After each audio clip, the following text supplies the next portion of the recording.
잠과 같이 기도드리겠습니다. 자비로우신 우리 아버지 하나님 감사합니다. 저희들을 주 예수 그리스도의 보배로운 피로 구원해 주시고 소망을 가지고 생을 살 수 있게 해주시는 것을 감사합니다. 이 시간 주 성령께서 함께 해주시고 또 우리 마음 가운데 역사해 주시고 하나님의 말씀으로 우리 영혼을 환하게 밝혀 주옵소서. 그리고 주님의 복음과 영광을 위해 살 수 있도록 더욱 역사해 주옵소서. 오늘 이 말씀이 우리 마음속에 새겨질 수 있도록 역사해 주시고 우리의 삶에 도움이 될 수 있도록 역사해 주옵소서. 머지않아 주님 앞에 서는 그날 칭찬과 영광과 존귀를 얻을 수 있도록 우리의 삶을 다스려 주시고 도와주옵소서. 이 시간 주 성령께서 함께 해주시고 도와주시기를 간절히 의지합니다. 그리고 교회가 계획한 모든 일에 주님이 앞서 행해 주시고 주의 역사와 능력을 더욱 나타내 주옵소서. 모든 것 주의 거룩한 손에 의탁드립니다. 우리 구주 예수 그리스도 이름으로 기도하옵나이다. 아멘. 욥기 42장 찾겠습니다. 욥기 42장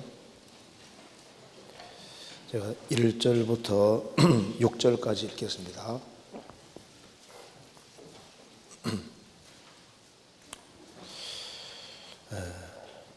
욥이 여호와께 대답하여 가로되 주께서는 무소불능하시오며 무슨 경영이든지 못 이루실 것이 없는 줄 아오니 무지한 말로 이치를 가리우는 자가 누구니이까.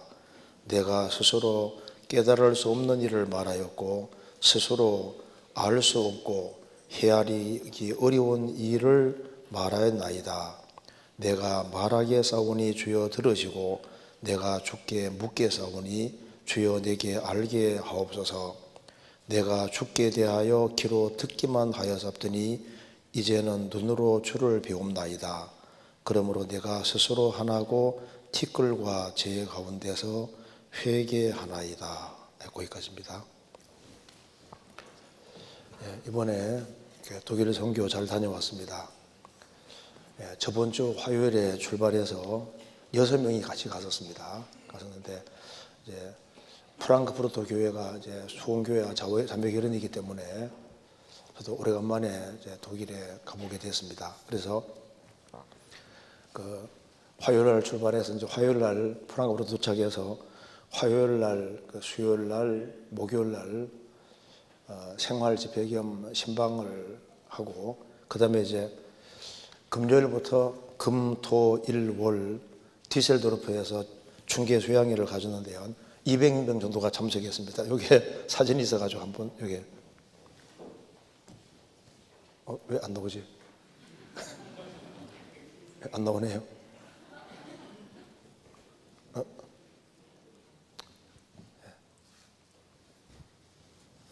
안 나와요? 예. 안 나오면 할 수 없고, 그래서 여기에 한 200명 정도가 안 나왔네요, 그래도. 하여튼 200명 정도가 참석을 했습니다. 그리고 이제 도르트문트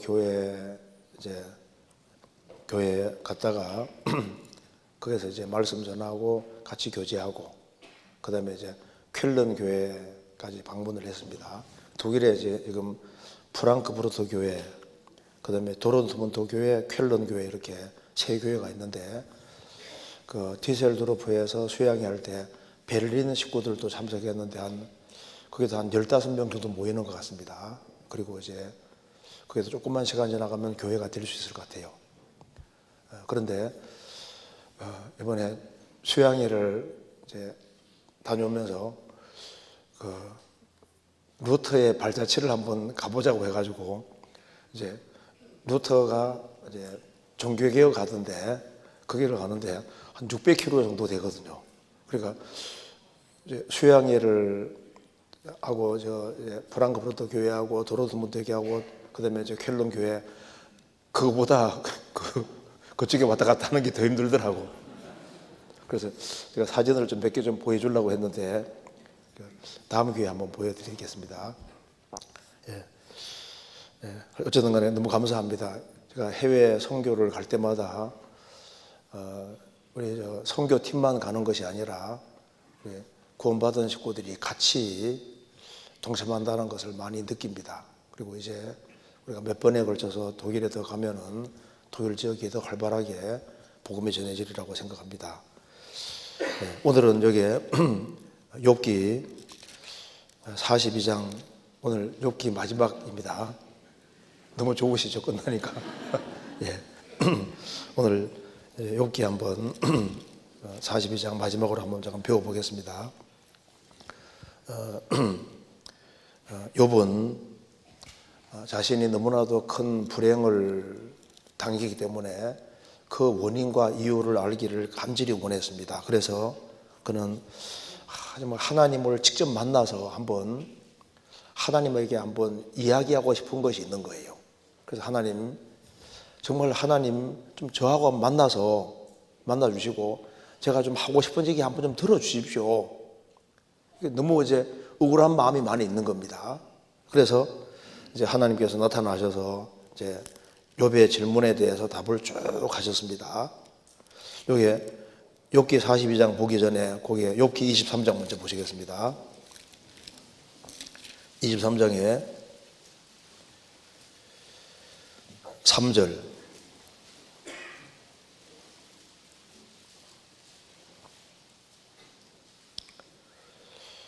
욥이 3절입니다. 내가 어찌하면 하나님 발견할 곳을 알고 그리하면 그 보좌 앞에 나아가서 그 앞에서 호소하며 변백할 말을 입에 채우고 내게 대답하시는 말씀을 내가 알고 내게 이르시는 것을 내가 깨달으리라.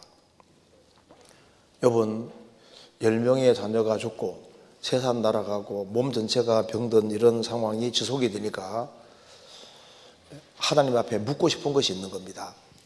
도대체 이유라도 알고 싶은 거예요. 그래서 내가 어찌하면 하나님 발견할 곳을 알고 그리하면 그 보좌 앞에 나아가서 그 앞에서 호소하며 변백할 말을 입에 채우고 내게 대답하시는 말씀을 내가 알고 내게 이르시는 것을 내가 깨달으리라.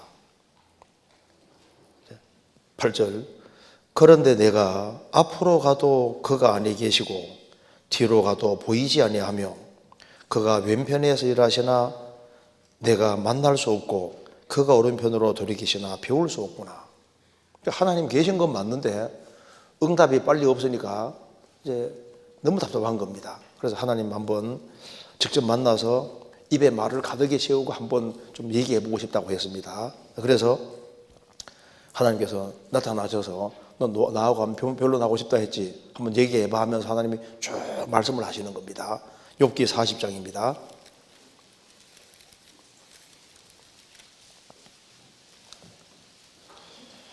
(40장 1절) 여호와께서 또 욥에게 말씀하여 가라사대 변박하는 자가 전능자와 다투겠느냐 하나님과 변론하는 자는 대답할지니라. 욥은 하나님과 한번 변론하고 싶다고 했기 때문에 하나님께서 야, 너 나하고 한번 다퉈보겠다고? 자, 하나님과 변론하는 자는 대답할지니라. 그러면서 8절에 내가 내 심판을 피하려 하느냐 스스로 의롭다 하여 나를 불의하다 하느냐. 너는 의롭고 나는 불의하냐 하면서 하나님께서 이제 말씀을 쭉 하시는 겁니다.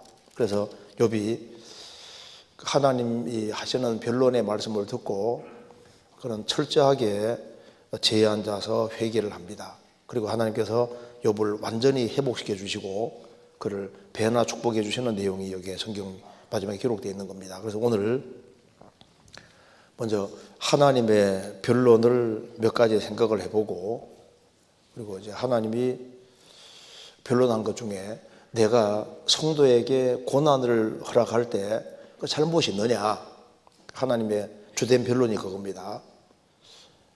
하나님이 성도에게 어떤 곤란과 어려움을 허락할 때 하나님 잘못이라고 말할 수 있겠느냐, 너 그거 너무하다고 말하지 않았느냐, 거기에 대해서 주님께서 변론하시는 겁니다. 그래서 성경 속에 하나님이 변론하신 것이 몇 가지인데 그걸 먼저 살펴보고, 그 다음에 이제 욥이 회개하고 고백을 했을 때 하나님이 완전히 회복해 주신 겁니다. 그리고 이제 욥기를 통해서 배울 수 있는 중요한 사실 몇 가지를 생각을 해보겠습니다. 자, 먼저 하나님이 변론한 거 몇 가지 먼저 생각해 봅시다. 여기 이사야 41장 먼저 보시겠습니다.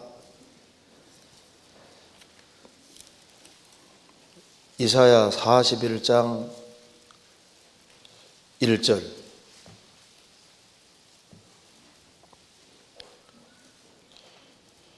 제가 읽겠습니다.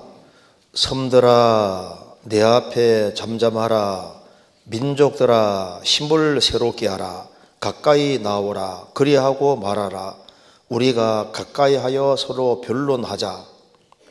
누가 동방에서 사람을 일으키며 의로 불러서 자기 발 앞에 이르게 하였느뇨.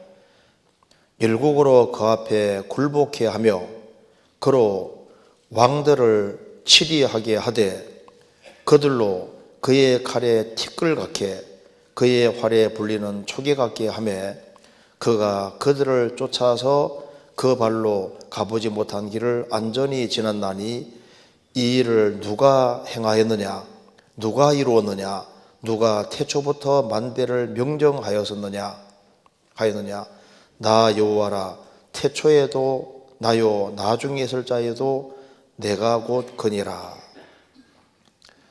여기 이사야 41장의 첫 번째 변론은 누가 참 하나님인지 변론해보자고 말씀하신 겁니다.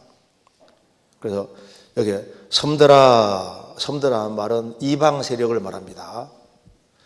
이사야 42장에서도 섬들이 그 교훈을 앙망하리라 하면서 마태복음 12장에 섬들은 이방인들이라고 얘기했습니다. 그래서 이방 세력, 이스라엘 제외한 이방 세력을 말하는 겁니다. 섬들아, 이방 나라들아, 그 말입니다. 내 앞에 잠잠하라. 그래, 민족들아, 섬들아 똑같은 말입니다. 섬들아 내 앞에 잠잠하라, 민족들아 힘을 새롭게 하라, 가까이 나오라, 그리하고 말하라, 우리가 가까이 하여 서로 변론하자. 뭐 얘기해보자. 전 세계 모든 나라들에게 말씀하시는 겁니다. 한번 변론해보자. 누가 진짜 신이냐, 이거 변론해보자는 겁니다. 그러면서 2절에 누가 동방에서 사람을 일으키며, 동방이란 말이 나오니까 한국의 재림 제수들은 이 동방하면 꼭 바로 자기다고 얘기합니다. 일본에는 또 일본에서 동방은 일본이다 하면서 일본 재림 제수도 이것을 사용해요. 그리고 중국의 재림 제수도 이걸 사용합니다. 여기 동방은 이스라엘 동방, 페르시아 쪽을 말하는 거고, 페르시아에 요게 의로 한 사람 부르는데 그 사람이 성경에 고레스입니다. 고레스. 페르시아 초대왕 말하는 겁니다. 그래서 누가 동방에서 사람을 일으키며 고레스를 일으키며 의로 불러서 자기의 발 앞에 이르게 하였느뇨. 열국으로 이방 나라들로 그로 그 앞에 고레스 왕 앞에 굴복해 하며 그로 왕들을 치리하게 하되 그들로 그의 칼에 티끌 같게 그의 활에 불리는 초계 같게 하며 그가 그들을 쫓아서 그 발로 가보지 못한 길을 안전히 지났나니. 하나님께서 고레스 왕을 시켜서 주변 나라들을 정복하게 하고 이스라엘을 해방시켜 주는 걸 말씀하는 겁니다. 이 일을 누가 행하였느냐, 누가 이루었느냐, 누가 태초부터 만대를 명정하였었느냐. 나 여호와라, 태초에도 나요 나중에 있을 자에도 내가 곧 그니라. 누가 진짜 하나님인지 한번 변론해보자. 이 내용은 지금 이스라엘이 바벨론 포로 잡혀가기 전에 하나님께서 이사야서 통해서 이스라엘이 불순종한 죄로 저 먼 1000km 넘게 떨어진 바벨론 나라에 유배 생활할 것을, 그러니까 70년 동안 포로 생활할 것을 미리 말씀하셨습니다. 그래서 이제 이스라엘이 바벨론 포로 잡혀가서 지렁이 같이 아주 비참하게 됐을 때 하나님께서 고레스 왕을 일으켜서 이스라엘을 해방시켜 줄 것을 말씀하시는 겁니다. 그러니까 대략 고레스 왕이 나타나기 180년 정도 전에 성경은 이미 말하고 있는 겁니다. 그래서 이스라엘은 바벨론 포로 잡혀가기도 전에 바벨론 포로 잡혀갈 것을 이미 말씀하셨고, 그리고 이제 이스라엘이 70년 동안 포로 생활하면서 아주 너무나도 비참하게 된 겁니다. 그래서 여기에 41장 14절에 보면은 지렁이 같은 너 야곱아, 너희 이스라엘 사람들아, 두려워 말라. 나 여호와가 말하노니 내가 너를 도울 것이라. 내 구속자는 이스라엘의 거룩한 자니라. 지렁이 같은 너 야곱아, 이스라엘이 바벨론 포로 잡혀가서 70년 동안 포로 생활했으니까 얼마나 비참하게 됐습니까? 그래서 지렁이 같은 너 야곱아, 정말 낮아질 대로 낮아진 이스라엘입니다. 그런데 그들이 비참함 가운데서 하나님께 그 간절하게 부르짖었고 하나님의 도움을 구했습니다. 그때 하나님께서 그들이 비록 불순종해 잡혀갔지만은 그들을 붙잡아 줄 것을 말씀하시는 겁니다. 10절에 같이 읽겠습니다. 두려워 말라, 내가 너와 함께함이니라. 놀라지 말라, 나는 내 하나님이 됨이니라. 내가 너를 굳세게 하리라. 참으로 너를 도와주리라. 참으로 나의 의로운 오른손으로 너를 붙들리라. 이스라엘이 불순종해서 바벨론 포로 잡혀갔지만은 그들이 가장 비참하게 됐다 할지라도 하나님께서 그들은 하나님의 선민이기 때문에 자기 악과 죄를 깨닫고 하나님의 도움을 구할 때 하나님 말씀하시기를 내가 너와 함께 함이니라. 놀라지 말라, 나는 내 하나님이 됨이니라. 내가 너를 굳세게 하리라. 참으로 너를 도와주리라. 참으로 나의 의로운 오른손으로 너를 붙들리라. 주님께서 너희들이 비록 지렁이같이 비참하게 되지만은 붙잡아 줄 것이다. 그래서 어떻게 이스라엘을 회복시키시냐 하면은 고레스 왕을 일으켜서 그들을 회복시킬 것을 말씀하시는 겁니다. 그래서 여기 동방에서 한 사람을 일으킬 것이다. 그러면서 이름까지도 하나님께서 미리 말씀해 놓은 겁니다. 그 뒤에 이사야 45장 보겠습니다.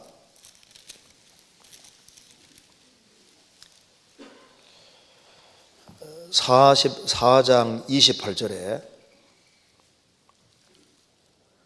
고레스가 바로 동방에서 한 사람 일으킨다는 바로 그 사람입니다. 고레스 왕입니다. 페르시아 왕 고레스에 대하여는 이르기를 그는 나의 목자라. 나의 모든 기쁨을 성취하리라 하며 예루살렘에 대하여는 이르기를 중건되리라 하며 성전에 대하여는 이르기를 내 기초가 세움에 되리라 하는 자니라. 그래서 고레스 왕이 해방령을 내려서 이스라엘이 해방되지 않습니까? 이스라엘이 이제 해방될 때 이스라엘은 돌아와서 예루살렘 성전을 다시 짓게 되는 겁니다. 그리고 이스라엘이 이제 튼튼하게 회복될 때 고레스가 사용된 겁니다. 45장 1절 나 여호와는 나의 기름 받은 고레스의 오른손을 잡고 열국으로 그 앞에 항복하게 하며 열왕의 허리를 풀며 성문을 그 앞에 열어서 닫히지 못하게 하리라. 내가 고레스에게 대하여 이르기를 내가 내 앞서 가서 험한 것을 평탄케 하며 눈문 바벨론 제국의 눈문을 서서 부수며 쇠뼈장을 꺾고 내게 흑암 중에 보아와 은밀한 곳에 숨은 재물을 주어서 너를 지명하여 부른 자가 나 여호와 이스라엘의 하나님인 줄 알게 하리라. 내가 나의 종 야곱 나의 택한 이스라엘을 위하여 너를 지명하여 불렀나니 너는 나를 알지 못하였을지라도 나는 내게 칭호를 주었노라. 그러니까 고레스가 태어나기 전에 고레스 왕 이름까지 말씀하고 그리고 이 고레서를 통해서 바벨론 제국을 점령하고 그리고 이스라엘을 해방시켜 줄 것을 말씀했는데, 이렇게 이름까지 미리 말씀하고 이스라엘이 포로 잡혀가기 전에 포로 잡혀갈 걸 이미 말씀하고, 그 다음에 고레서 왕 일으켜서 이스라엘을 회복시킨다고 할 때 이렇게 말할 수 있는 존재가 있느냐? 바로 나밖에 없지 않느냐? 그러니까 바로 내가 처음이고 나중이고 진짜 하나님이다, 이걸 말씀하면서 왜 내가 참 하나님인 줄 아느냐? 이제 이스라엘이 70년 동안 포로 생활할 때 고레서 보내서 이스라엘을 해방시켜 준 것처럼 이제 이사야 42장부터 해가지고 53장 가면 이제 예수님이 얘기를 하는 겁니다. 온 세상이 죄 가운데 있을 때, 이스라엘이 70년 포로 생활하는 것처럼 전 세계가 죄 가운데 있을 때 하나님이 예수 그리스도를 보내서 구원을 완성하시고 세상 사람들을 멸망에서 건지는, 구원하는 그런 일을 하는 분은 성경의 하나님밖에 없지 않느냐. 그러니까 여호와가 유일하신 참 하나님이지 않느냐, 이렇게 말씀하시는 겁니다. 그래서 이사야 41장의 첫 번째 변론은 누가 참 하나님인 줄 아느냐? 바로 우리에게 성경 주신 이분이 진짜 하나님이라는 것을 말씀하는 겁니다. 그래서 이스라엘은 실제로 70년 만에 바벨론 포로에서 해방되는데 고레서 왕에 의해서 실제로 해방이 되는 겁니다. 그래서 그 해방의 기쁨을 누리게 한 것이 시편 126편입니다. 한번 찾아보시겠습니다. 126편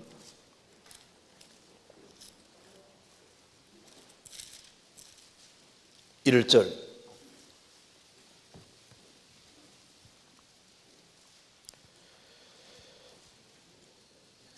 (126편) 1절입니다. 여호와께서 시온에 포로를 돌리실 때 우리가 꿈꾸는 것 같아도다. 그때 우리 입에는 웃음이 가득하고 우리 혀에는 찬양이 차서도다. 열방 중에서 말하기를 여호와께서 저희를 위하여 대사를 행하셨다 해도다. 여호와께서 우리를 위하여 대사를 행하셨으니 우리는 기쁘도다. 70년 동안 포로 생활하다가 고레서 왕에 의해서 이스라엘이 이제 그래서 해방이 될 때, 그때 우리는 꿈꾸는 것 같아도다. 우리가 일본에 36년 동안 압제를 받다가 거기에서 해방됐을 때 얼마나 기뻤습니까? 이스라엘은 70년 만에 해방이 된 거예요.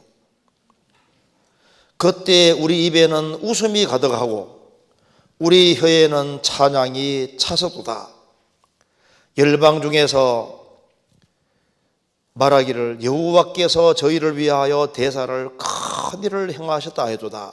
여호와께서 우리를 위하여 대사를 행하셨으니 우리는 기쁘도다.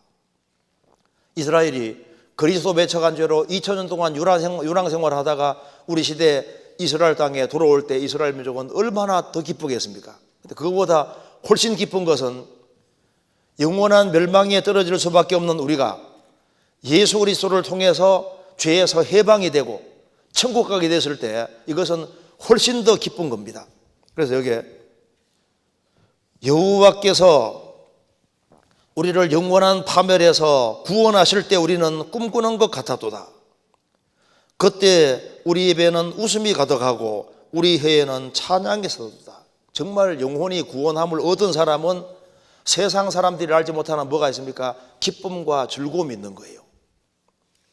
그래서 예수님이 다 이루었다 하시고 난 이후에 제자들이 나타나셔서 너희에게 평강이 있을지 이렇게 말했잖아요. 그래서 평강이 히브리 말로 샬롬입니다. 샬롬. 근데 샬롬은 샬람에서 왔는데 샬람은 페이드 인 풀입니다. 충분히 지불됐다. 그러니까 샬롬 하면 평강이죠. 평강.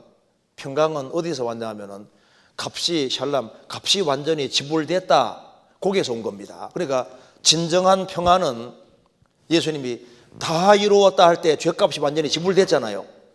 죄값이 완전히 지불된 사람에게만 진정한 평강이 있는 겁니다. 누구에게 평강이 있냐 하면 죄값이 완전히 지불된 사람에게 평강이 있는 거예요. 그렇잖아요.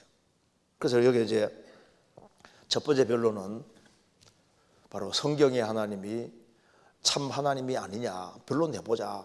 너희들 전 세계 한번 다 사람들 한번 와서 한번 들어보라는 겁니다. 첫 번째는 여호와가 하나님이라는 것을 이제 변론하는 겁니다. 두 번째 변론 보시겠습니다. 이사야 1장 18절 1장 18절 여호와께서 말씀하시되 오라 우리가 서로 변론하자. 너희 죄가 주홍 같을지라도 눈과 같이 희어질 것이요 진홍같이 붉을지라도 양털같이 되리라. 여호와께서 말씀하시되 오라 우리가 서로 변론하자. 하나님께서 오라고 초청하십니다. 우리가 서로 변론해보자. 우리가 서로 변론하자고 했는데 어떤 상황에서 말씀하시냐면 이스라엘이 타락할 대로 타락했을 때 하시는 말씀입니다. 타락에 그걸 달리고 있을 때 변론하자고 말씀하신 겁니다. 자, 이스라엘 상태를 보면은 그 앞에 2절입니다. 1장 2절 하늘이여 들어라 땅이여 귀를 기울이라. 여호와께서 말씀하시기를 내가 자식을 양육하였거늘 그들이 나를 거역하여도다. 소는 그 임자를 알고 나귀는 주인의 구유를 알건만은 이스라엘은 알지 못하고 나의 백성은 깨닫지 못하는도다 하셨도다. 슬프다 범죄한 나라요 허물진 백성이요 행악의 종자요 행위가 부패한 자식이로다. 그들이 여호와를 버리며 이스라엘의 거룩한 자를 만으리 여겨 멀리하고 물러갔도다. 너희가 어찌하여 매를 더 맞으려고 더욱더욱 패어가느냐. 온 머리는 병들었고 온 마음은 피곤하였으며 발바닥에서 머리까지 성한 곳이 없이 상한 것과 터진 것과 새로 맞은 흔적뿐이오늘 그것을 짜며 싸매며 기름으로 유하게 함을 받지 못하였도다. 하늘이여 들어라 땅이여 귀를 기울이라. 이건 하늘과 땅을 동원할 때는 그만큼 심각한 겁니다. 이스라엘이 출애굽해서 가나안 땅에 들어갔고 그 하나님의 도움 속에 살았던 이스라엘 백성들이 하나님을 완전히 거역했다. 소도 임자를 알고 나귀도 주인의 구를 아는데 짐승만도 못하게 됐다는 겁니다. 그래서 4절에 슬프다 범죄한 나라요 흠불을 짊어진 백성이요. 하나님의 선민 이스라엘이 행하기에 종자가 된 겁니다. 행위가 부패한 자식이로다. 그리고 매를 맞을수록 점점 더 멀리하는 겁니다. 자, 머리부터 발끝까지 터진 것과 새로 맞은 흔적뿐이다. 이런 아주 비참한 상황이 있을 때 하시는 말씀입니다. 이렇게 최악의 상황 속에 있다 할지라도 오라는 겁니다. 18절에 여호와께서 말씀하시되 오라 우리가 서로 변론하자. 너희 죄가 주홍 같을지라도 눈과 같이 깨끗하게 희어질 것이다. 진홍같이 붉을지라도 양털같이 되리라.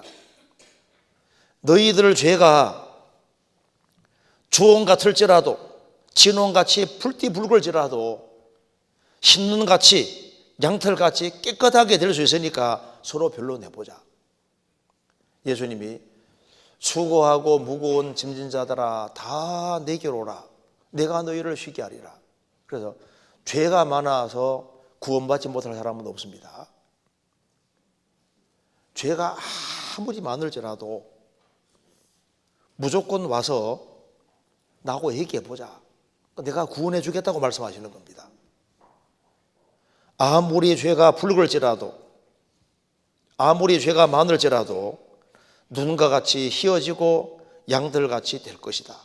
그렇게 말씀하신 겁니다. 이사야 43장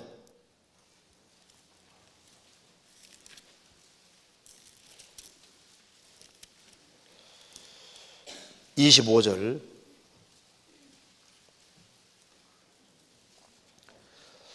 나 곧 나는 나를 위하여 내 허물을 도말하는 자니 내 죄를 기억지 아니리라. 너는 나로 기억이 나게 하고 서로 변론하자. 너는 내 일을 말하여 의를 나타내라. 하나님 말씀하시기를, 나 곧 나는 나를 위하여 너의 허물을 지워 없애는 자니 내 죄를 기억지 아니리라. 너는 나로 기억이 나게 하고 서로 변론하자. 너는 내 일을 말하여 의를 나타내라. 하나님께서 이 죄에 관련해서 변론해 보자고 하는 겁니다. 22절 그 앞에,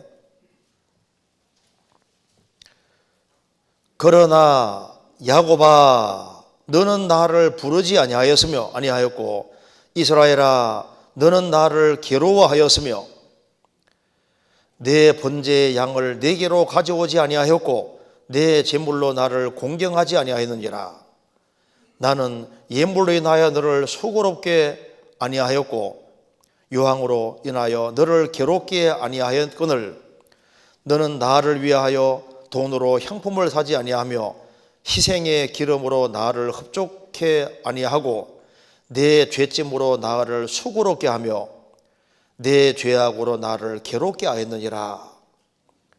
이스라엘 백성들을 과거를 돌이켜 볼 때 그들은 하나님 앞에 내세울 만한 것이 아무것도 없었던 겁니다. 네 의를 나타내봐라. 네 한 게 잘한 게 뭐가 있냐. 그들은 오히려 죄밖에 지은 것이 없었던 겁니다. 그래서 24절 끝에도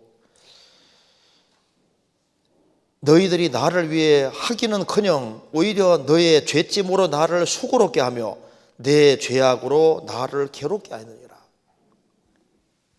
이스라엘은 지은 것은 죄밖에 없고 의롭게 행한 것이 없다는 겁니다.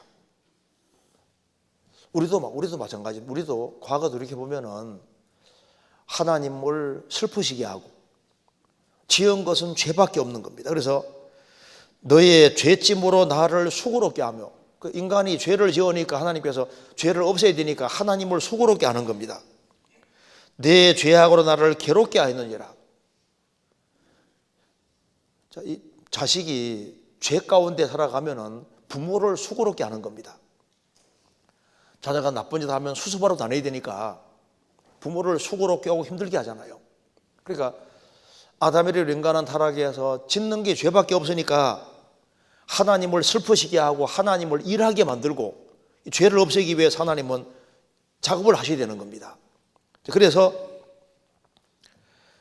너희들은 나를 수고롭게 하고 너 죄악으로 나를 괴롭게 하느니라. 서로 변론해보자. 너 의롭게 행한 게 도대체 뭐가 있느냐? 나를 수고롭게 한 게밖에 없지 않느냐? 그럴지라도 하나님은 하나님 자신을 위하여 너의 허물을 도말하는 자니 내 죄를 기억지 아니리라. 비록 인간이 죄밖에 지은 것이 없지만은 하나님은 하나님 위해서 인간을 만드셨기 때문에 인간의 죄를 하나님 자신을 위해서 없앤다는 겁니다. 자식이 말썽 부리면은 그 문제를 해결해 줄 때 누굴 위해서입니까? 자식을 위해서뿐 아니라 부모 자신을 위해서예요. 그렇죠? 하나님께서는 하나님 자신을 위해서 우리의 죄를 없애주시는 겁니다. 그래서 아무리 타락했다 할지라도 아무리 죄가 많다 할지라도 하나님께서는 그 사람이 지옥 가는 건 원치 않는 겁니다. 그래서 나는 죽는 자의 죽는 것을 기뻐하지 아니하노니 너희는 스스로 돌이키고 살지니라. 에스겔 18장 32절에 마땅히 죽어야 되고 형벌을 받아야 될 사람도 하나님께서는 지옥 가는 건 원치 않는다는 겁니다. 그래서 두 번째 변론은, 첫 번째는 누가 하나님인 줄 아느냐? 바로 이 성경의 하나님이 참 하나님이다. 이걸 얘기하는 거고, 두 번째 변론은 죄가 많아서 구원받지 못할 사람은 없다. 그래서 죄가 아무리 많을지라도 나하고 변론해서 너희들은 살으라 그 말입니다. 멸망하지 말으라고 말씀하시는 거예요. 세 번째 변론 보겠습니다. 미가서 6장입니다.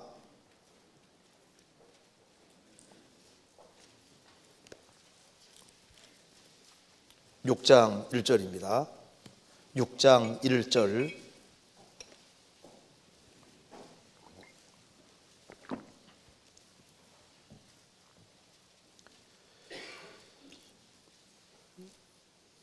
미가서 6장 1절 1295페이지입니다. 너희는 여호와의 말씀을 들을지어다. 내게 이르시기를 너는 일어나서 산앞에서 쟁변하여 작은 산으로 내 목소리를 듣게 하라 하셨나니 너희 산들과 땅의 견고한 지대들아 너희는 여호와의 쟁변을 들으라. 여호와께서 자기 백성과 쟁변하시며 이스라엘과 변론하실 것임이니라. 이러시기를 내 백성아 내가 무엇을 내게 행하였으며 무엇에 너를 괴롭게 하였느냐 너는 내게 증거하라. 내가 너를 애굽 땅에서 인도하여 내어 종로로 사는 집에서 속량하고 모세와 아론과 미리암을 보내어 내 앞에서 행하게 하였느니라. 내 백성아 너는 모압 왕 발락의 꾀한 것과 보레 아들 발람이 그에게 대답한 것을 추억하며 시딤에서부터 길갈까지를 추억하라.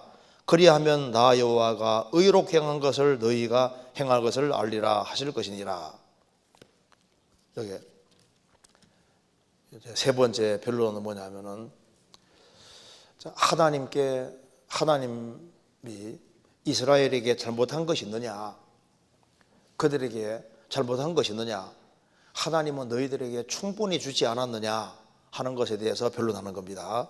다시 읽어보면은 너희는 여호와의 말씀을 들을지어다. 내게 이르시기를 너는 일어나서 산 앞에서 쟁변하여 작은 산으로 내 목소리를 듣게 하라 하셨나니 너희 이스라엘 너희 산들과 땅의 견고한 지대들아 너희는 여호와의 쟁변을 들으라. 여호와께서 자기 백성과 쟁변하시며 이스라엘과 변론하실 것임이니라. 3절 같이 읽겠습니다. 이르시기를 내 백성아 내가 무엇을 내게 행하였으며 무엇에 너를 괴롭게 하였느냐 너는 내게 증거하라.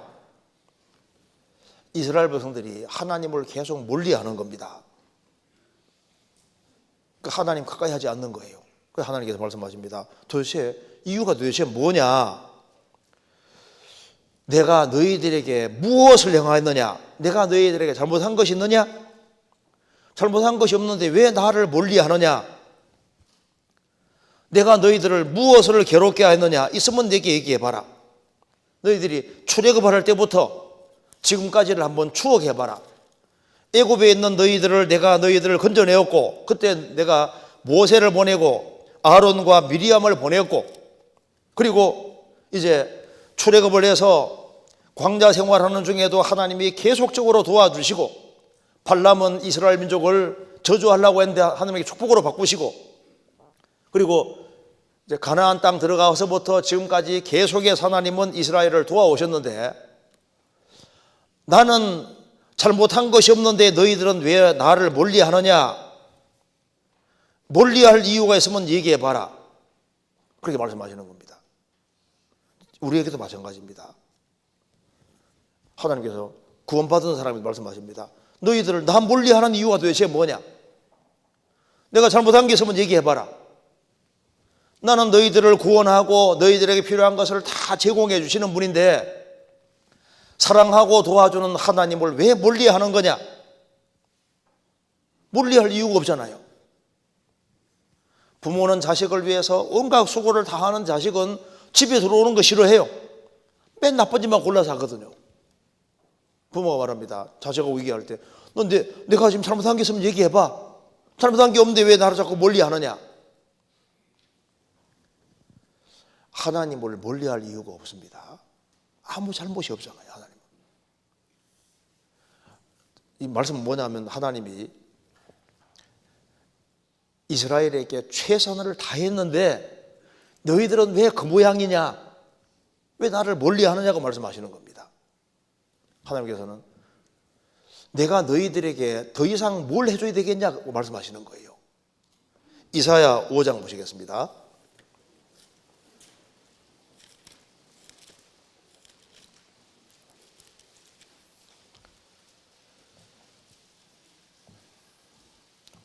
이사야 5장 1절입니다.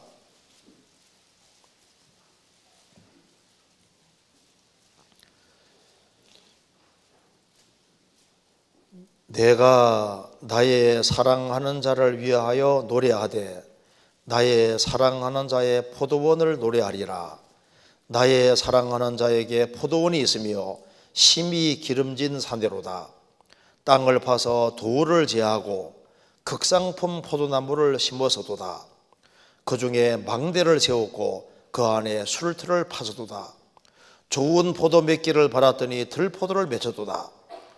예루살렘 거민과 유다 사람들아, 구하노니 이제 나와 내 포도원 사이에 판단하라.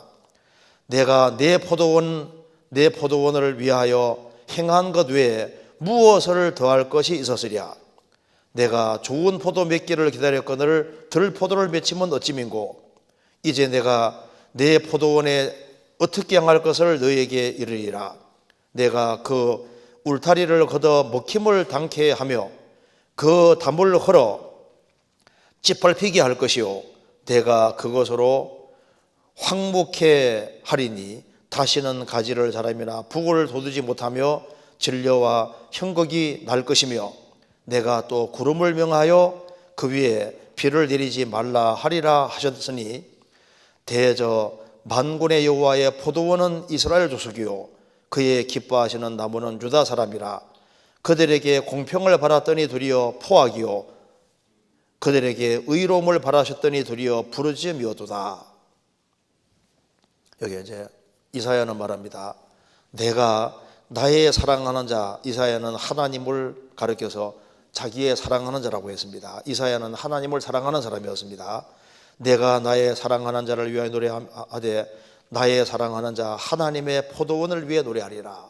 여기 이제 포도원이 하나 있는데, 동산이 하나 있는데, 이 동산에 이제 돌을 다 제했다고 했습니다. 돌을 제하고 극상품 제일 좋은 포도나무를 심었다는 거예요. 그리고 이 포도원이 잘 되도록 하기 위해서 거기에 5절에 담얘기가 나올 틀이 나오지 않습니까? 그러니까 혹시 짐승들이 들어올까 봐 이게 울타리도 만들고 거기에도 담도 만들고 그 다음에 돌들을 다 제하고 거기다가 최고 좋은 포도나무를 심었다는 거예요. 그리고 6절 끝에 비를 내린다는 말 나와 있는 비 얘기 나온 것처럼 하나님께서 그 농사가 잘 되도록 하기 위해서 비도 적절하게 주셨다는 거예요. 그럼에도 불구하고 들포도를 맺혔다. 이게 어찌미냐? 이게 무슨 말이냐 하면은 에집트에 살던 이스라엘 민족을 하나님께서 가나안 땅에 들이실 때 이 가나안 땅에 7민족이 살고 계잖아요. 그 돌멩이를 제하는 것처럼 가나안 7민족을 다 없애시고 이스라엘 민족을 구원해서 이 가나안 땅 제일 좋은 땅에다가 심었다 그 말입니다. 그리고 하나님께서 울타리와 담을 두는 것처럼 하나님이 초자연적으로 이스라엘을 보호하시고 그들에게 비를 내리는 것처럼 충분한 은혜를 내려주셨는데 하나님 말씀했습니다. 더 이상 할 것이 무엇이 있었으랴. 4절에 말씀했죠. 내가 내 포도원을 위해서 행한 것 외에 무엇을 더 할 것이 있었으랴. 최선을 다했는데 어째서 들포도가 맺혔느냐. 이렇게 말씀하시는 겁니다. 그래서 이스라엘이 끝까지 등지는 길을 택하니까 하나님께서 울타리를 다 없애버렸어요. 담을 없애니까 그 다음에 짐승들이 들어와서 포도원을 완전히 해치잖아요. 이스라엘이 말을 안 들으니까 하나님이 손 딱 놓으니까 주변 나라들이 들어와서 이스라엘 막 괴롭히하고 심판했잖아요.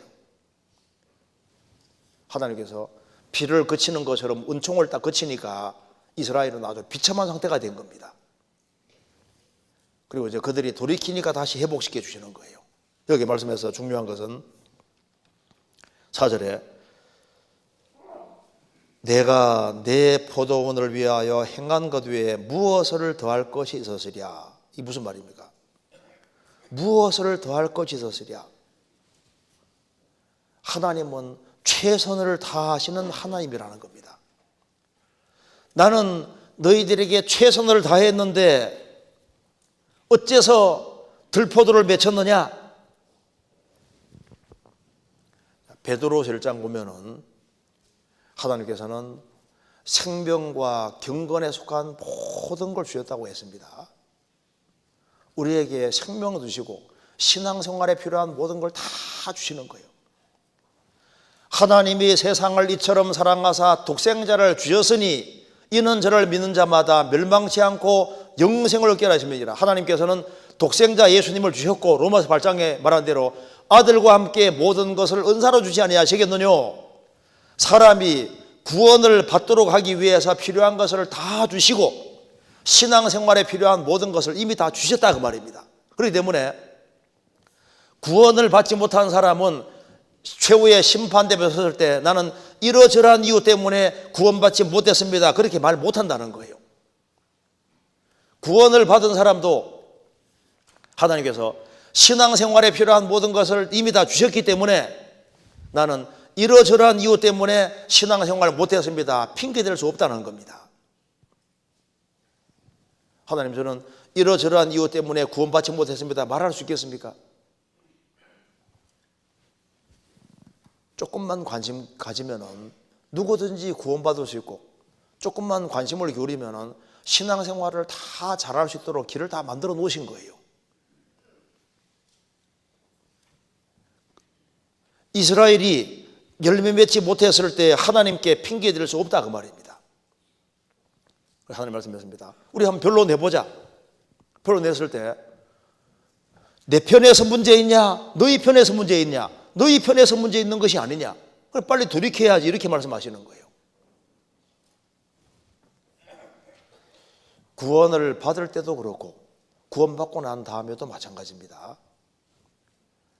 그래서 하나님 말씀하시기를 너희들이 나를 멀리해서는 안 된다는 걸 말씀하시는 거예요. 예레미야 2장입니다.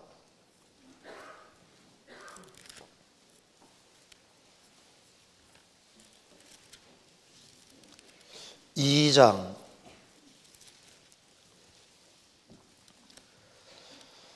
4절입니다. 제가 읽겠습니다. 야곱 집과 이스라엘 집 모든 가족아, 나 여호와의 말을 들으라. 나 여호와가 이같이 말하노라. 너희 열조가 내게서 무슨 불의함을 보았간대 나를 멀리하고 허탄한 것을 따라 헛되이 행하였느냐. 야곱 집과 이스라엘 모든 가족아, 여호와의 말을 들어보라. 나 여호와가 이같이 말하노라. 너희 열조가 내게서 무슨 불의함을 보았간대 나를 멀리하고 허탄한 우상을 따라 헛되이 행하였느냐. 내게 무슨 잘못한 것을 보았간대 하나님을 멀리하느냐. 하나님을 멀리하는 것은 안 될 것을 말씀하시는 겁니다. 만일 그리스도인들이 이제 신앙생활에서 주님을 멀리할 때 주님이 말씀하실 겁니다. 내가 너희들이 내게서 무슨 불의함을 보았간대 나를 등지고 나를 멀리하고 살아가느냐. 주님은 우리를 위해 죽어주셨고 우리에게 필요한 모든 걸 다 주시는 분인데 주님 멀리하면 안 될 것을 말씀하시는 거예요. 그 뒤에 10절입니다. 9절입니다. 그러므로 내가 여전히 너희와 다투고 너희 후손과도 다투리라. 여호와의 말이니라. 너희는 기띔 섬들에 건너가 보며 게달에도 사람을 보내어 이 같은 일의 유무를 자세히 살펴보라. 어느 나라가 그 신을 신 아닌 것과 바꾼 일이 있느냐. 그러나 나의 백성은 그 영광을 무익한 것과 바꾸어도다. 너 하늘아 이 일을 인하여 놀랄지어다. 심히 떨지어다. 두려워할지어다. 여호와의 말이니라. 이스라엘 백성들이 격기로 갈 때 주님이 다투시는 것처럼 구원받은 성도가 격기로 갈 때 주님 다투시는 겁니다. 왜? 사랑하기 때문에 다투시는 거예요. 그리고 너희들 주변 나라들을 보라. 어떤 나라든 신을 섬기면 그 신을 쉽게 바꾸더냐 안 바꾸지 않더냐. 근데 하나님의 선민 이스라엘은 왜 신을 그렇게 우상과 쉽게 바꾸냐 그 말입니다. 구원을 받은 사람이, 주님을 가장 존중하고 높여야 될 사람이 주님을 뒤로 하고 다른 것들을 붙잡고 살아갈 때 이렇게 책망하지 않으시겠습니까? 너 하늘아 이 일을 인하여 놀랄지어다, 신비 떨지어다, 두려워할지어다, 여호와의 말이니라. 살아계신 하나님 외에 다른 것을 더 존중하고 높이는 것은, 이것은 너무나도 충격적인 것을 말씀하시는 거예요.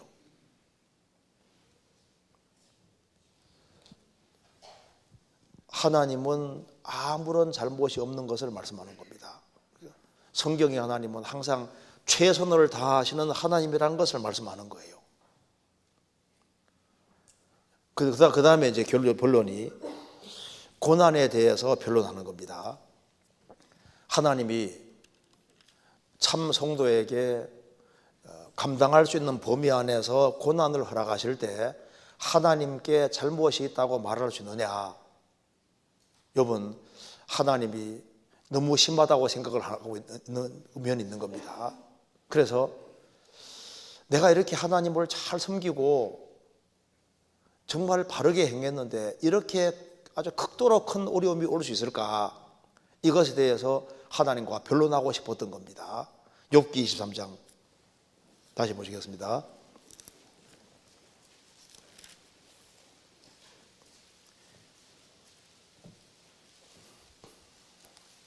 23장 1절.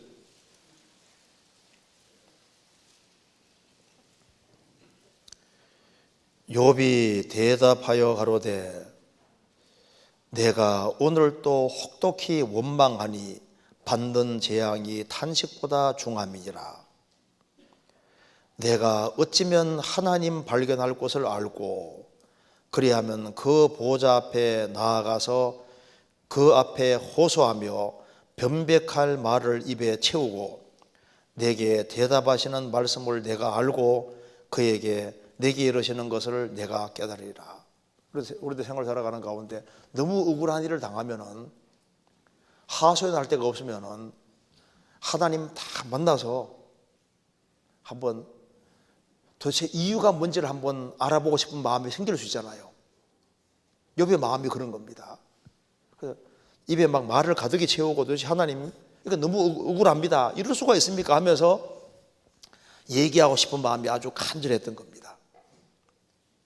그럼 욥은 나는 이렇게 잘하고 있는데 하나님이 내게 이런 재앙 내리다 하면서 하나님이 이런 욥에게 이런 재앙을 내린 것에 대해서 하나님이 잘못을 한 것처럼 그런 뉘앙스를 자꾸 풍기게 만들었던 거예요. 욥의 세 친구는 욥이 잘못했다고 얘기를 하니까 나는 잘못한 것이 없다고 자꾸 얘기하다 보니까 자기 의로운 걸 자꾸 드러내잖아요.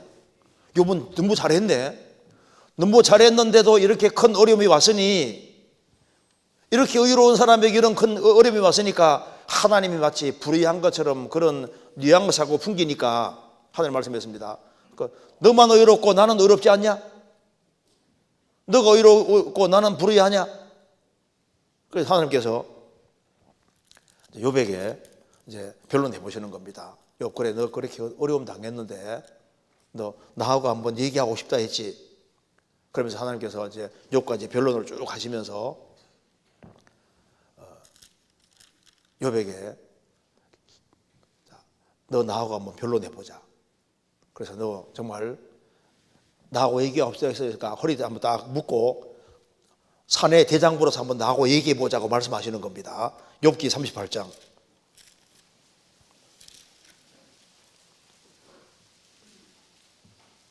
1절.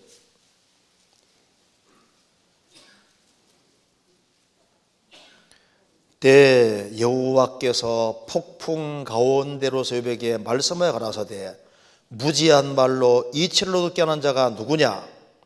너는 대장부처럼 허리를 묶고 내가 내게 묻는 것을 대답할지니라. 자, 변론하자고 했으니까 한번 이제 내가 묻는 거 답해봐 하면서 하나님께서 이제 말씀을 쫙 하시는 겁니다. 그래서 너 이런 거 할 수 있냐? 이런 거 아느냐 이런 걸 할 수 있냐고 계속 하나님께서 말씀하셨습니다. 욥은 중요한 사실을 깨닫게 됩니다. 하나님은 정말로 본인은 전지전능을 알고 있었는데 하나님이 직접 나타나셔서 욥에게 말씀할 때 나는 전지 모든 것을 진짜 아시는 분이다. 나는 정말 전능하신 분이다. 그걸 욥이 확실히 깨우쳤습니다. 전지전능이라는 말 앞에 욥은 입이 딱 막힌 거예요. 전지전능하신 분이 어떤 걸 행할 때는 계획이 있다 그 말입니다. 욥은 이런 큰 곤란과 어려움을 당함으로 성도에게 고난을 허락하실 때는 이유가 있다는 걸 확실히 깨우친 거예요. 계획이 정말 있다는 걸 깨우친 겁니다. 하나님께서 욥이라는 사람을 모델로 삼아서 전 세계 모든 사람에게 중요한 교훈을 주고 욥기를 기록하게 하려는 특별한 계획이 있었습니다. 존 번연이라는 사람은 그가 구원을 확실히 받고 땜장이로 구원받았잖아요. 구원받고 전도하는 것 때문에 결국은 12년 동안 감옥에 갇혀 있습니다. 그런데 그 감옥 안에서 철로역정이라는 책을 쓰게 됩니다. 그가 직접 전도한 것보다 감옥에 10여 년 동안 갇혀 있으면서 철로역정 쓴 것이 더 큰 영향을 미치는 겁니다. 그래서 성경 다음으로 많이 팔리는 책이 철로역정 책입니다. 안 읽어본 분들 꽤 되시죠? 철로역정 선전하러 나온 게 아니고 좀 읽어보시면요, 그 사람이 구원 확실히 받은 사람인 걸 알 수 있습니다. 스펄전 목사님은 철로역정 책을 한 100번 읽었다고 하잖아요. 100번. 그러니까 성경책이 전해질 때 철로역정 책이 거의 번역돼 가지고 이제 전해지는데요. 하나님께서 존 번연이 감옥에 10여 년 동안 있게 한 것이 사실 알고 보면 뭡니까? 하나님의 계획이고 긍휼과 자비하심인 겁니다.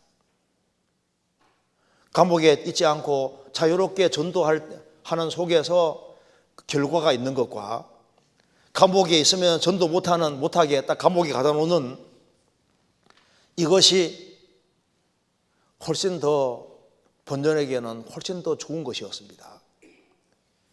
루터가 이제 1517년에 이제 종교 개혁을 시작할 때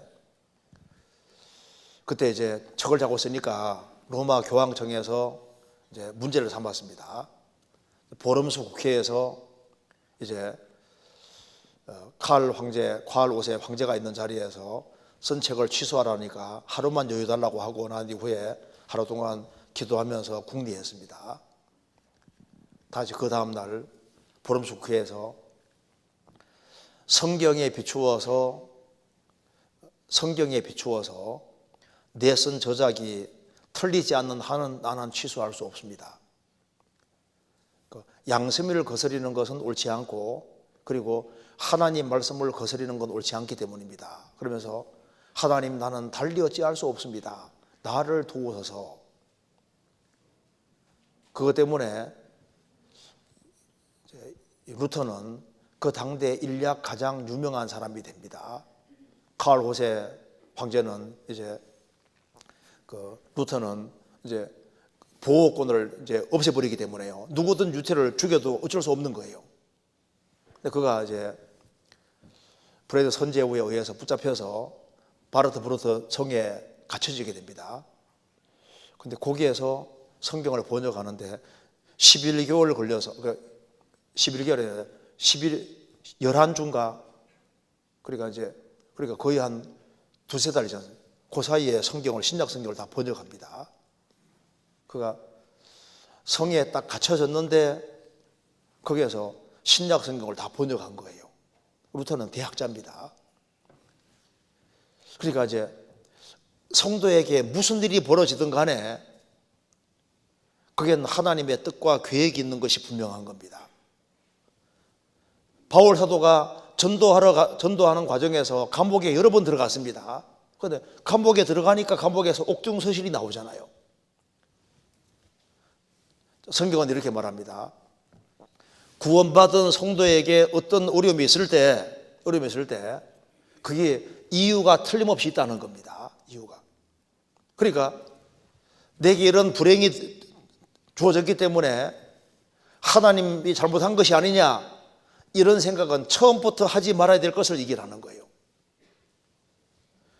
욥은 내가 이런 큰 어려움을 당하는데 입에 말을 가득히 채우고 한 번 말하고 싶다고 했는데 하나님 만나니까 그게 아니잖아요. 요셉도 17살 나이에 10명의 형들의 미움을 받아서 에집트에 잡혀갑니다. 그가 17년 동안 정말 죽을 고생하잖아요. 보디발 집에서부터 이제 밑바닥부터 인생이 시작되고, 그리고 이제 나중에 보디발의 아내가 유혹하는 것 때문에 그 유혹을 거절하는 그것 때문에 감옥에 들어가잖아요. 그러니까 인생이 고난의 연속인 겁니다. 10명의 형들의 미움받아서 17살 나이에 에집트로 팔려가는 길이 얼마나 심각한 겁니까? 남의 나라에 내려가서 밑바닥 인생을 살고 정든 고향을 떠나고 부모를 떠나서 그 얼마나 많은 눈물을 흘렸겠어요. 그리고 진리 가운데 바르게 살아보려는 그 이유 때문에 억울하게 감옥에도 들어가고 말할 수 없는 고생을 합니다. 그때 틀림없이 요셉도 도대체 왜 이런 일이 있는지 입에 말을 가득히 채우고 하나님 앞에 이유를 묻고 싶지 않았겠습니까? 그런데 그가 나중에 30살에 총리가 딱 됐을 때 그때 깨우친 것이 있는 겁니다. 자식을 낳고 이름 뭐라 했습니까? 므낫세, 그 다음 에브라임이잖아요. 므낫세는 잊게 하셨다. 내가 에집트에서 13년 동안 그렇게 많은 어려움을 겪었는데 총리가 되게 하심으로 내 모든 괴로움을 잊게 하셨다. 므낫세, 그 다음에 에브라임은 창성입니다. 내가 이렇게 고난 당한 것을 주님이 아주 엄청난 축복으로 갚아주셨다. 창성, 이렇게 되잖아요. 그러니까 그가 하고 싶은 말이 많았지만 그는 하나님을 신뢰하고 기다렸는데 하나님께서 영원한 축복으로 바꿔주신 것을 경험한 겁니다. 욥도 할 얘기가 많이 있었지만은 하나님을 만나고 난 이후에 하나님께서 그를 완전히 회복해 주심으로 그 이유를 알게 된 거예요. 이 성경 속에는 고난을 받은 사람들 얘기로 가득합니다. 근데 고난을 당할 때는 원망할 때가 아니라 생각해야 될 때인 거예요. 생각을. 성경 찾아보시겠습니다. 전도서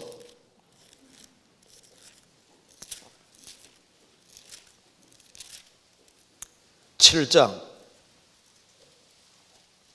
13절.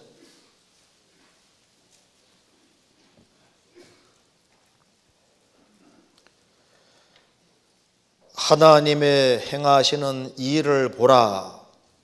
하나님이 굽게 하신 것을 누가 능히 곧게 하겠느냐. 형통한 날에는 기뻐하고 곤고한 날에는 생각하라. 하나님이 이 두 가지를 병행하게 하사 사람으로 그 장대일을 능히 헤아려 알지 못하게 하셨느니라. 여기 하나님의 행하시는 일을 보라. 하나님이 굽게 하신 것을 누가 능히 곧게 하겠느냐. 하나님께서 딱 꿈을 틀어놓은 것이 있습니다. 때가 될 때까지는 절대 펴지질 않습니다. 요셉이라는 사람의 삶은 하나님이 13년 동안 딱 꿈을 틀어놨잖아요. 왜?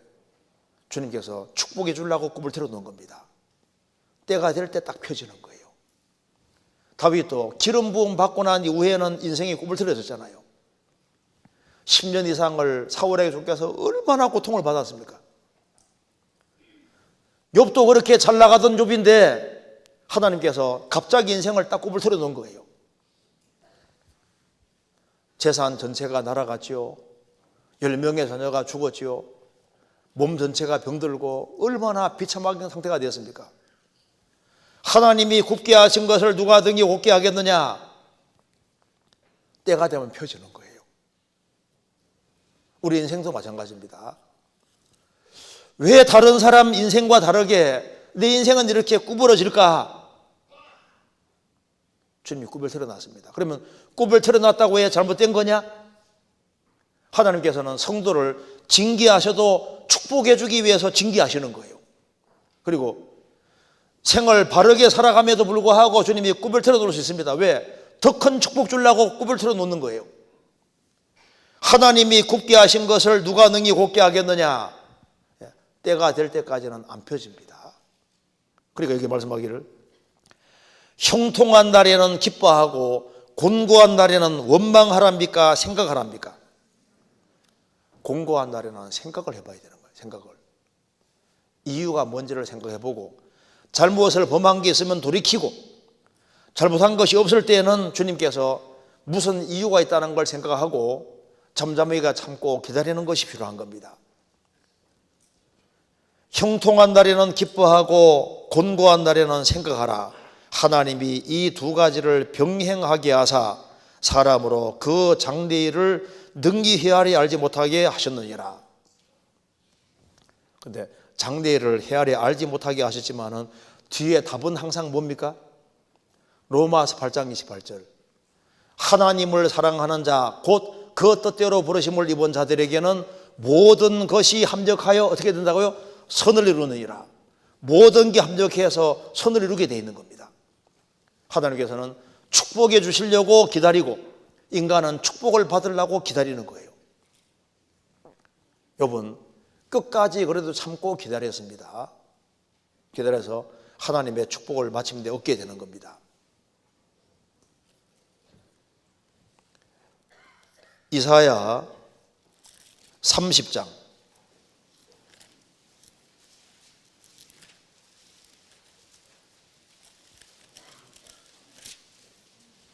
18절을 같이 읽겠습니다.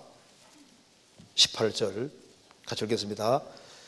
그러나 여호와께서 기다리시나니 이는 너희에게 은혜를 베풀려 하시며 일어나시리니 이는 너희를 긍휼히 여기려 하심이라. 대저 여호와는 공의의 하나님이심이라. 무릇 그를 기다리는 자는 복이도다. 그러나 여호와께서는 기다리시나니 이는 너희에게 은혜를 베풀려 하시며. 욥이 고난 받았지만 주님께서는 계속 보고 계시는 겁니다. 적절한 때가 될 때까지 기다리시는 거예요. 왜? 은혜 베풀려고. 욥은 끝까지 기다렸습니다. 대저 여호와는 공의의 하나님이심이라. 무릇 그들을 기다리는 자는 복이도다. 욥은 시련을 잘 통과했고 그리고 이제 하나님의 변론을 듣고 난 이후에 욥은 이제 이렇게 말합니다. 욥기 42장 보시겠습니다. 1절.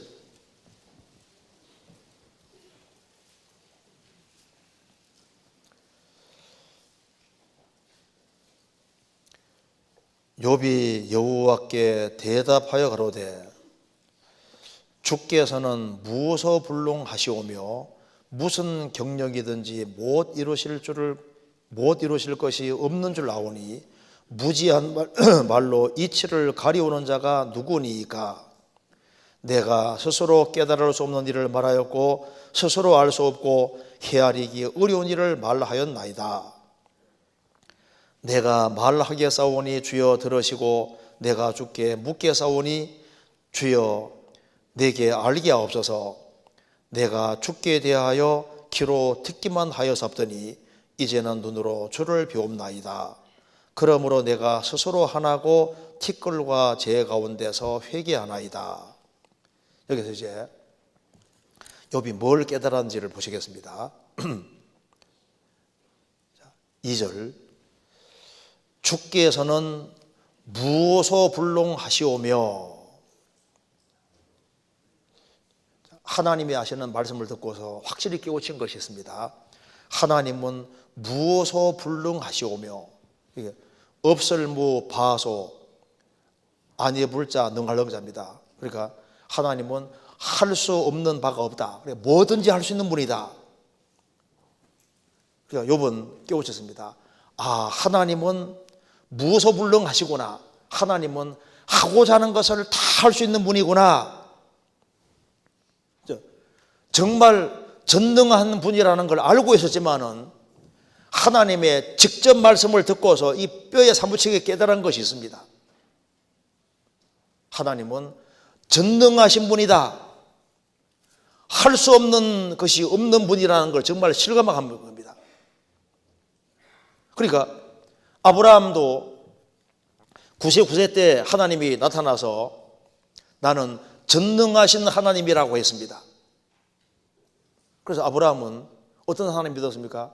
그의 믿은 바 하나님은 죽은 자를 살리시며 없는 것을 있는 것 같이 부르시는 자신이라. 하나님은 무의 수위를 창조하신 분인 거예요. 그래서 아브라함은 99세 때 자식이 태어난다는 말을 들었을 때 믿었잖아요. 100세 자식을 낳았습니다. 사라도 경소가 끊어졌는데 믿었고 자식이 나왔습니다. 이삭이 태어났잖아요. 하나님은 전능하신 분입니다. 마리아가 예수님을 낳을 때도 대저 하나님의 말씀은 능치 못하심이 없느니라 천사가 말했잖아요. 하나님 말씀하시면 된다 그 말입니다. 성경 전체는 뭘 말하냐 하면은 바로 성경의 하나님은 전능하신 분이다. 정말 뭐든지 할 수 있는 분이라는 것을 욥은 확실히 깨우친 거예요. 그리고 뭘 깨우쳤냐 하면은 다시 보시면은 2절에 주께서는 무소불능하시오며 천지를 창조하신 하나님 뭘 못하시겠습니까? 그 다음에 무슨 경영이든지 못 이루실 것이 없는 줄 아오니. 뭘 깨우쳤습니까? 무슨 경영이든지 하나님은 하나님이 계획하는 것을 얼마든지 이룰 수 있다는 것을 확실히 깨우친 겁니다. 하나님은 하고자 하는 걸 다 할 수 있는 분이라는 걸 깨우친 거예요. 정말 깨우친 겁니다. 성경 전도서 11장 보시겠습니다. 전도서 11장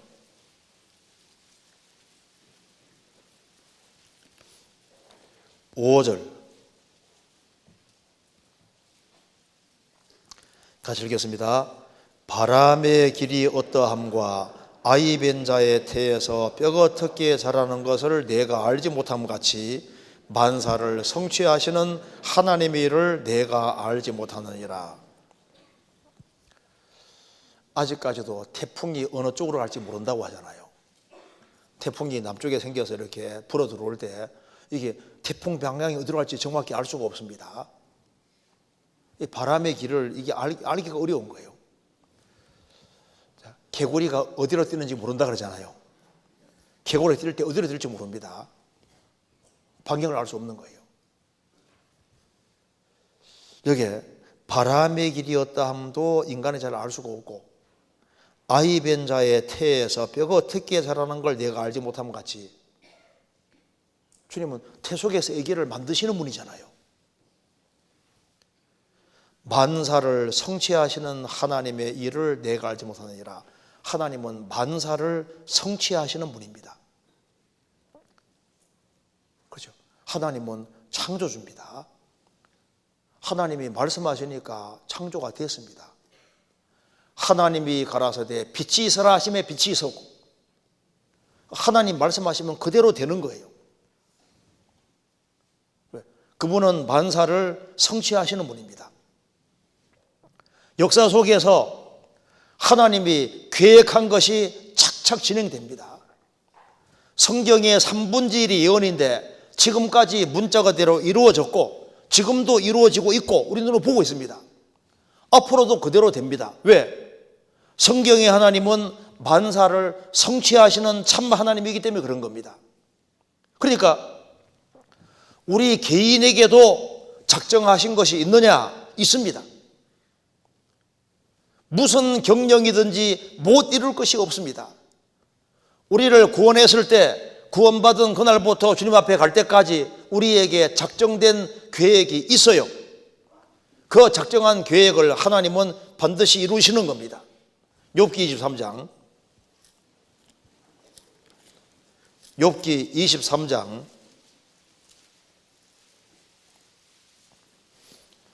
14절 13절부터 제가 읽겠습니다. 그는 하나님은 뜻이 일정하시니 누가 능히 돌이킬까? 그 마음에 하고자 하시는 것이면 그것을 행하시나니 그런즉 내게 작정하신 것을 이루실 것이라. 이런 일이 그에게 많이 있느니라. 그러므로 내가 그의 앞에서 떨며 이를 생각하고 그를 두려워하는구나. 하나님은 뜻이 일정하다 그렇습니다. 요셉에게 하나님 계획이 있으면 그걸 그대로 이루시는 거예요. 눈물이 아무리 흐른다 할지라도, 힘들어한다 할지라도 주님은 그대로 계획을 이루십니다. 다윗이 기름 부음 받고 난 이후에 그렇게 고통을 많이 받아도 주님이 하나님의 계획이 있으니까, 뜻이 일정하니까 그대로 해서 행하시는 거예요. 모세가 이스라엘 백성들을 건지고자 하는 마음이 있었지만은 한 사람 죽이고 불반탄으로 끝나버립니다. 하나님이 미디안 광야로 보내서 40년 동안 훈련시키잖아요. 하나님이 각자에 대한 계획 가지고 있습니다. 그는 뜻이 일정하시니 누가 능히 돌이킬까? 그 마음에 하고자 하시는 것이면 그것을 행하시나니. 욥에게도 주님 계획한 것이 있기 때문에 그대로 행하시는 겁니다. 그런즉 내게 작정하신 것을 이루실 것이라. 그런 일이 그에게 많이 있느니라. 욥도 하나님이 내게 뭔가 계획이 있을 거다 생각을 해왔는데 하나님 만나고 보니까 진짜 했던 걸 깨우친 거예요. 야, 진짜 하나님은 계획을 가지고 계셨구나. 우리도 살아가면서 너무 힘든 게 있을 때 도대체 왜 이런 일이 있을까? 나 신앙생활 잘하려고 하는데 왜 이 일이 꼬일까? 이유는 몰라도 뭔가 하나님 계획이 있을 거다 느끼잖아요. 어느 날 이제 나중에 세월 지나가면 딱 깨우칩니다. 아, 그래서 그랬구나 하고 깨우치잖아요. 욥도 마찬가지인 겁니다. 우리 각자에게 관계된 것들이 있는데 주님은 그걸 그 계획을 이루어 가시는 거예요. 시편 138편입니다.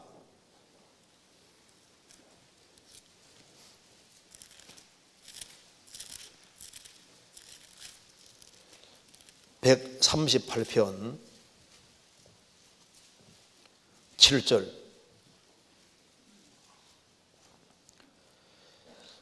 내가 환난 중에 다닐지라도 주께서 나를 소성케 하시고 주의 손을 펴사 내 원수들의 노를 막으시며 주의 오른손이 나를 구원하시리이다. 내게 관계된 것을, 여호와께서 내게 관계된 것을 완전케 하실지라.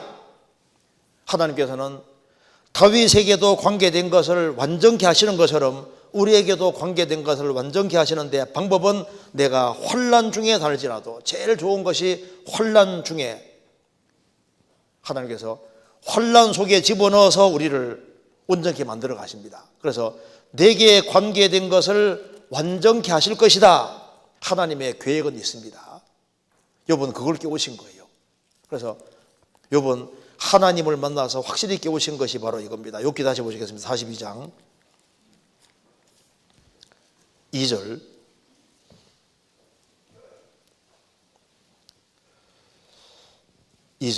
주께서는 무엇을 불능하시오며, 하나님은 정말 뭐든지 할 수 있는 분이시고 무슨 경영이든지 못 이루실 것이 없다. 하나님은 하나님이 계획하신 것은 뭐든지 정말 계획한 걸 다 이룰 수 있는 전지전능하신 분이라는 것을 아오니, 중요한 구절이 바로 아오니입니다. 이제 진짜 알았다 그 말이에요. 아오니. 아, 정말 하나님은 다 할 수 있는 분이 맞구나. 그리고 무슨 경영이든지 계획한 것은 못 이룰 것이 없는 줄을 아오니, 이제 진짜 아는 겁니다. 그렇게 해서 욥은 정말 돌이키고 회개하는 겁니다. 5절에 내가 주께 대하여 귀로 듣기만 하여sap더니, 간접지식입니다. 이제는 눈으로 주를 배움나이다. 간접이 실제가 됐습니다. 하나님이 전지전능하다는 소리를 들어왔는데 하나님을 직접 배웠고 하나님 음성을 들었을 때 그게 이제 실제가 된 겁니다. 모든 문제가 다 풀린 겁니다. 그러므로 내가 스스로 하나고 티끌과 재 가운데서 회개하나이다. 그는 이렇게 크고 위대하신 하나님 앞에서 하나님에 대해서 조금이라도 이렇게 안 좋은 발언을 한 거 있잖아요. 하나님 앞에서 자기가 원망한 거라든가 불평한 거라든가 그리고 이제 자기 의를 내세운 거라든가 이 모든 것이 옳지 않고 하나님에게 마치 불의가 있는 것처럼 그런 뉘앙스 풍기는 모든 것이 완전히 잘못됐다는 걸 확실히 깨우친 거예요. 그래서 내가 스스로 하나고 티끌과 재 가운데서 회개하나이다. 자, 하나님에 대해서 조금이라도 무례를 범하는 말을 한 것은 그것이 얼마나 잘못된 것인지를 철저하게 회개하고 후회한 겁니다. 돌이킨 거예요. 하나님께서 욥을 완전히 회복시켜 주셨습니다. 그리고 이제 욥의 세 친구를 책망하십니다. 7절 여호와께서 욥에게 이 말씀을 하신 후에 대만 사람 엘리바스에게 이르시되 내가 너와 내 두 친구에 대하여 친구에게 노하나니 이는 너희가 나를 그렇게 말한 것이 내 종 욥의 말같이 정당하지 못함이니라. 이게 무슨 말이냐면은 욥의 세 친구가 이제 하나님에 대해서 말한 것은 욥만큼 정당하지 못하다. 욥의 세 친구 말이 맞는 말을 했지만은 욥의 세 친구는 이런 큰 고난을 당할 때는 전부 다 죄에 기인한다. 죄가 원인이다. 이 말이 안 맞다 그 말입니다. 무슨 말이 되죠? 욥의 세 친구 말이 죄 지은 사람에게는 맞는 말인데 이런 큰 어려움을 당하는 건 전부 다 죄 때문에만 당한다는 말은 틀린 말이라고 말씀해 주신 거예요. 그리고 욥은 사람이 바르게 행해도 하나님의 계획 속에서 큰 어려움을 당할 수 있다 이렇게 말했는데 이 말이 더 맞는 얘기다 그 말입니다. 이해되시죠? 욥의 친구 여기 엘리바스가 한 말이 신약 성경에 하나님 말씀으로 인용되어 있거든요. 그러니까 욥의 세 친구 말은 죄 지은 사람에게 대해서는 맞는 말을 하고 있는 거라고. 그런데 욥이 당하는 어려움은 죄 때문에 기인한다고 너가 죄를 지었으니까 하나님이 그를 벌을 내렸다고 하는 말은 안 맞는 말이었다고 주님 말씀해 주시는 거예요. 욥은 죄를 안 지어서도 엄청난 어려움을 당할 수 있다고 말했는데 그 말이 더 맞는 말이라는 겁니다. 그리고 이제 하나님께서 이제 욥의 세 친구를 위해서 욥이 이제 기도하니까 이제 하나님께서 욥의 세 친구도 회복시켜 주셨습니다. 그리고 욥에게 배나 축복을 해 주십니다. 10절에 욥이 그 벗들을 위하여 빌매 여호와께서 욥의 곤경을 돌이키시고 욥에게 그 전보다 갑절이나 주신지라. 하나님께서 배나 회복시켜 주셨습니다. 그런데 여기 보면은 회복시켜 주셨는데 12절 보시면은 여호와께서 욥의 모년에 복을 주사 처음 복보다 더하게 하시니 그가 양 1만 4천과 약대 6천과 솔 1,000겨리와 암낙 1천을 두었고 또 아들 7과 딸 3을 낳았으니. 이렇게 배나 축복해 주셨는데 자식은 10명만 줬습니다. 왜 그럴까요? 10명은 주님 앞에 가 있으니까. 여기서 우리가 알 수 있는 것은 죽음으로 모든 것이 끝나는 게 아니라 주님 배나 축복해 주셨는데 10명에 사는 자는 주님 앞에 이미 가 있고 죽었으니까 주님 데려가신 겁니다. 10명만 줬잖아요. 그래서 우리가 알 수 있는 것은 내세가 있다는 걸 알 수 있고 욥기는 분명히 내세가 있다는 걸 분명히 말해주는 겁니다. 그리고 욥은 완전히 회복되고 영광스럽게 됐습니다. 영광스럽게. 그래서 욥이 그 뒤에 정말 하나님께서 노년에 아주 큰 축복을 해주시고 그리고 그가 하나님 앞에 바르게 산 그 모든 것을 영원한 축복으로 갚아주신 겁니다. 여기 야고보서 5장 보시겠습니다. 야고보서 5장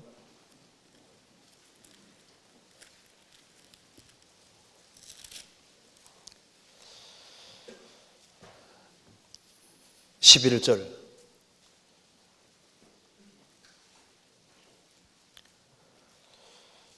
같이 읽겠습니다. 보라, 인내하는 자를 우리가 복되다 하나니 너희가 욥의 인내를 들었고 주께 주신 결말을 보았거니와 주는 가장 자비하시며 긍휼히 여기시는 자신이라. 보라, 인내하는 자를 우리가 복되다 하나니 인내하는 자는 복이 있습니다. 너희가 욥의 인내를 들었고 주께 주신 결말을 보았거니와. 결말을 봤잖아요. 주님이 배나 축복해 주고 욥기가 기록되게 해주셨습니다. 주는 가장 자비하시고 긍휼히 여기는 자신이라. 집안에 어떤 일이 벌어지든 간에, 성도에게 어떤 일이 벌어지든 간에 뭘 믿어야 되냐 하면은 주님은 가장 자비하시고 긍휼히 여기는 자신이라. 10명의 자녀가 죽었을 때에도, 재산 전체가 날아갈 때도, 몸뚱이가 병들 때에도 하나님은 어떤 경우에도 가장 자비하신 분이라고 믿어야 된다 그 말입니다. 여기 통해서 우리가 배울 것이 있습니다. 구원받은 성도에게 고난이 있을 때 그걸 겸손하게 받아들여야 된다는 겁니다. 그리고 마음속에 하나님은 불의하다 그 생각을 처음부터 확실히 없애라는 겁니다. 그리고 욥처럼 묵묵히 참고 기다리라는 거예요. 기다리면서 성실하게 자기에 주어진 일을 성실하게 꾸준히 하면서 기다리는 거예요. 왜? 하나님은 하나님이시기 때문에 그렇게 해야 되는 겁니다. 그래서 나는 너무 큰 어려움 속에 있다. 왜 내 인생이 이렇게 기구하냐? 하나님이 계시기 때문에 억울하게 생각할 것이 하나도 없다는 거예요. 왜? 주님은 전지전능하신 분이기 때문에 얼마든지 충분히 보상해 줄 수 있는 능력이 있는 분인 거예요. 남하고 비교할 필요도 없고, 인생이 고달프다고 넘어지잖아요. 그 위축감을 느낄 필요도 없고, 그리고 내가 아무리 어려운 상황이 있다 할지라도 하나님이 다 계시기 때문에 그분 붙잡고 살아가는 겁니다. 자, 그러면은 우리는 욥은 아닐지라도 크고 작은 어려움들이 주어질 때 그때 그것을 믿음으로 받아들이고 묵묵히 참고 기다리면은 우리도 확실히 깨닫게 될 겁니다. 하나님은 무소불능하시며 모든 걸 다 할 수 있는 분이고, 그리고 무슨 경영이든지 이루신다. 우리에게 작정된 계획을 확실하게 이루시는 분이라는 우리가 믿을 수 있습니다. 같이 기도하시겠습니다. 자비로우신 우리 아버지 하나님, 저희들을 주의 보배로운 피로 구원해 주신 것을 감사합니다. 주의 이 놀라운 은혜와 사랑을 저희들이 무엇으로 보답할 수 있겠습니까? 주님께서 거룩한 손으로 붙잡아 주시고 모든 환경 속에서 감사하며 생을 살 수 있도록 도와주시고 주님을 의지하는 믿음으로 잘 극복하며 이겨나갈 수 있도록 도와주옵소서. 전지전능하신 주님이심을 믿고, 그리고 능히 어려움을 극복하고 영광 돌리는 삶을 살 수 있도록 도와주옵소서.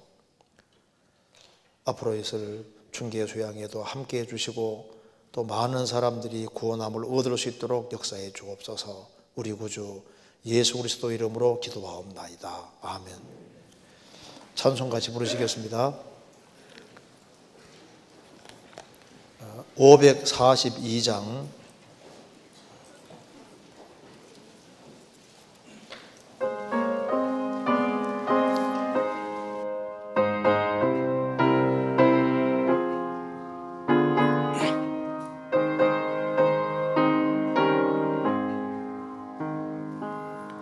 주여 지난 밤 내 꿈에 배었으니 그 꿈 이루어 주옵소서.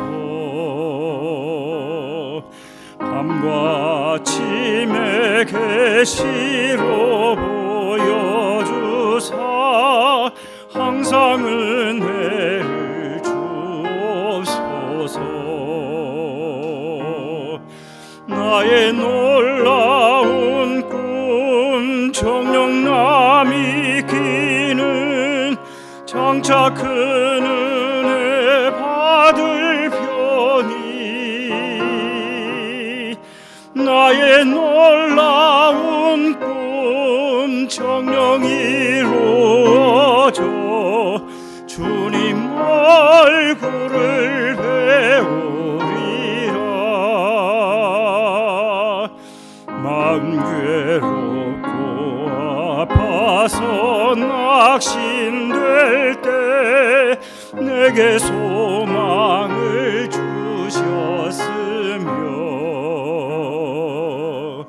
내가 영광 중 주님을 바라보니 앞길 환하게 보이도다. 나의 놀라운 꿈 정령남이 이기는 장차 큰 은혜 받을 편이 나의 놀라운 꿈 정령 이루어져 주님 얼굴을 배우리라. 세상 풍조는 나날이 갈리어도 나는 내 믿음 지키리니 인생 살다가 죽음이 꿈 같으나 오직 내 꿈은 참되리라. 나의 놀라운 꿈 정령남이 이기는 장차 큰 은혜 받을 편이 나의 놀라운 꿈 정령